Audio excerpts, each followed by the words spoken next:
Snow Pony and the 7 Miniature Ponies, written by Christian Trimmer.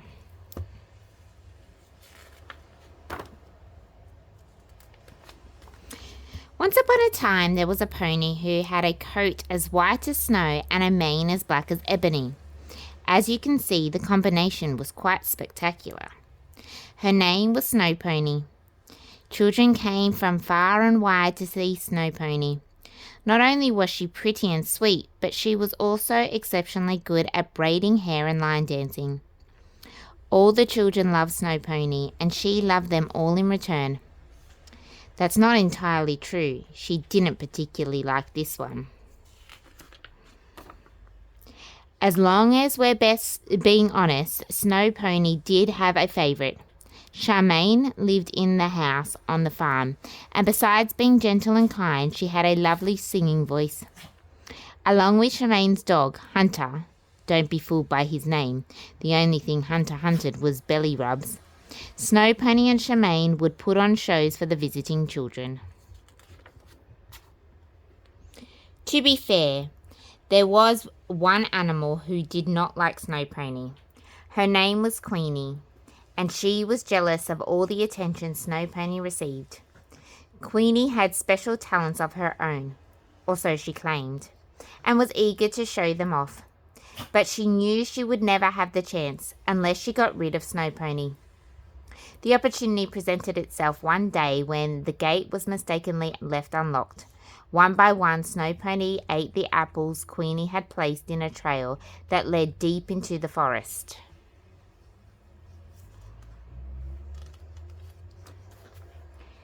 Before long, Snow Pony was completely and utterly lost. She was also grumpy, agitated, irritable, and ill-tempered, all consequences of eating too many apples. Slowly, Snow Pony began to realize that she had been tricked. The sun was beginning to set, and the forest became darker and darker. Snow Pony was scared. "How will I ever find my way home?" she wondered. Thankfully, just then, she stumbled into a clearing and found herself at the entrance of a stable of modest stature. There she discovered 7 bales of hay, 7 troughs, 7 carrots, and 7 stalls. Usually Snow Pony would have noticed such an important detail, maybe even connected it to a story about a princess and some dwarves Charmaine had once told her.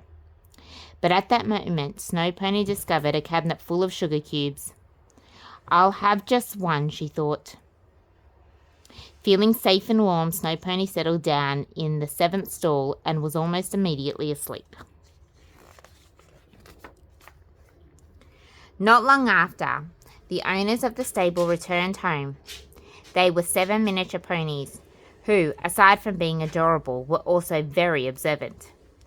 "Someone has been nibbling at my hay. Someone has been drinking from my trough. Someone has taken a bite from my carrot. Someone has eaten 77 sugar cubes. Someone has been sleeping in my stall. And she still is. And right on top of my favorite blankie." The miniature ponies had never seen a pony so beautiful or large. They agreed to let her sleep. The next morning, Snow Pony awakened to the sight of 7 pairs of eyes watching her. "Oh my," she said. "Do not be alarmed," said one of the miniature ponies. "You are safe here. What is your name?" "Snow Pony," said Snow Pony. She told them how she had ended up lost in the forest. "That Queenie sounds like a piece of work," said one of the miniature ponies. "You are welcome to stay as long as you want." The miniature ponies explained how they each contributed to the success of their stable. "I gather water. I take care of the bees. I'm a tax attorney. I collect honey. I tend the herb garden. I grow the carrots. And I keep the sugar cabinet stocked. I've got my eye on you." Snow Pony thought about her duties back on the farm and smiled. "I can help too." Day after day, the miniature ponies left for their jobs, and night after night they returned for evenings packed with dancing and braiding. The miniature ponies had never been happier.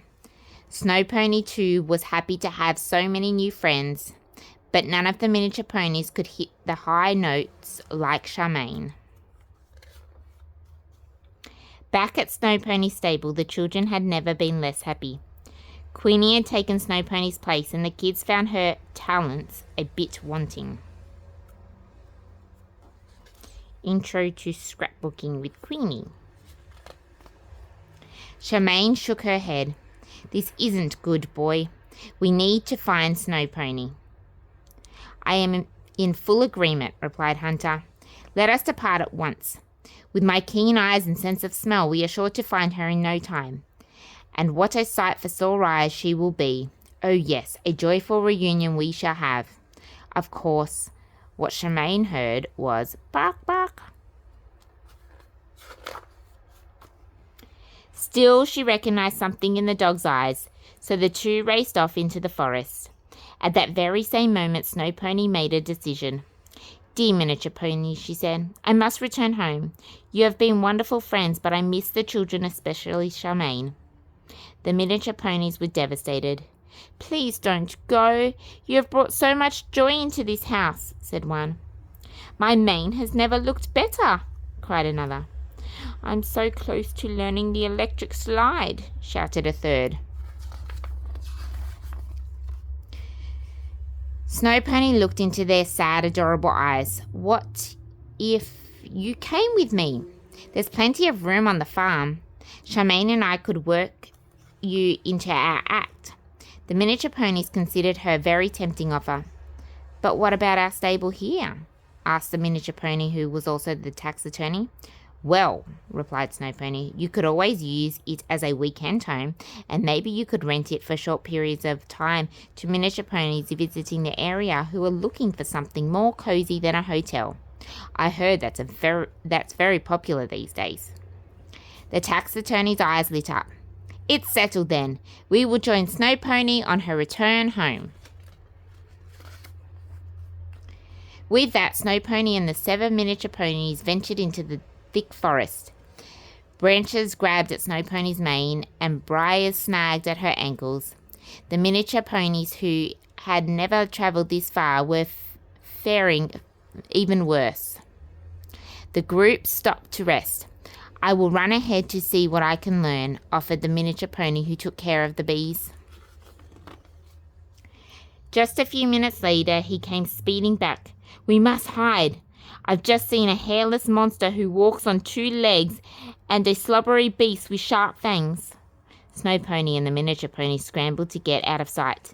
Snow Pony's heart was pounding. The rustle of leaves and the snap of twigs announced the arrival of the monster and beast. The beast began to bark and the monster was singing. The sounds were terrifying and familiar. Wait a second, Snow Pony thought. She peeked out from her hiding spot. Could it be? It was her beloved Charmaine and Hunter. She raced to her friends, and the 3 of them embraced. Snow Pony, said Charmaine, I thought I'd never see you again. Why did you leave us? My dear Charmaine, I would never willingly leave you. I was tricked by the mean old Queenie. She lured me out of the stable and deep into the woods.